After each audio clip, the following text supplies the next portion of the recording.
জুলাই বিপ্লবে ক্ষমতাচ্যুত শেখ হাসিনার মেয়ে সায়মা ওয়াজেদ পুতুলের বিরুদ্ধে বাংলাদেশের পাশাপাশি কানাডার নাগরিকত্ব ধারণের প্রমাণ পেয়েছে দুর্নীতি দমন কমিশন। এছাড়াও বিশ্ব স্বাস্থ্য সংস্থার দক্ষিণ পূর্ব এশিয়া বিষয়ক আঞ্চলিক পরিচালকের পদ পেতে তিনি রাষ্ট্রীয় সম্পদের অপব্যবহার এবং নিয়ম বহির্ভূত কার্যকলাপের আশ্রয় নিয়েছিলেন বলেও বেরিয়ে এসেছে দুদকের অনুসন্ধানে।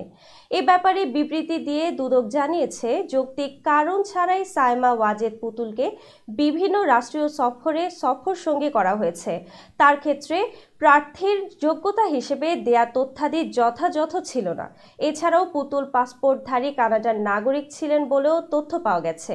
বিবৃতিতে আরও জানানো হয়, পারিবারিক রাজনৈতিক প্রভাবের অপব্যবহার করে দুর্নীতির মাধ্যমে বেআইনিভাবে ঢাকার পূর্বাচল নতুন শহরে আবাসিক প্রকল্প এর ডিপ্লোম্যাটিক জোনে 10 কাঠা প্লট আয়ত্ত করেন পুতুল। সে কারণে তার ও অন্যদের বিরুদ্ধে ইতোমধ্যে দুর্নীতি দমন কমিশন কর্তৃক একটি দুর্নীতির মামলা দায়ের করা হয়েছে।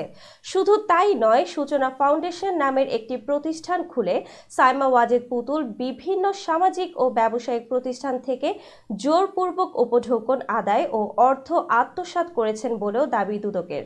সংস্থাটি বলছে, স্বাস্থ্য ও পরিবার কল্যাণ মন্ত্রণালয়ের স্বাস্থ্য বিভাগের আওতায় অটিস্টিক সেলকে ব্যবহার করে ভুয়া প্রকল্প দেখিয়ে রাষ্ট্রের বিপুল অর্থ লুফে নিয়ে শেখ হাসিনার মেয়ে নিজে লাভবান হয়েছেন।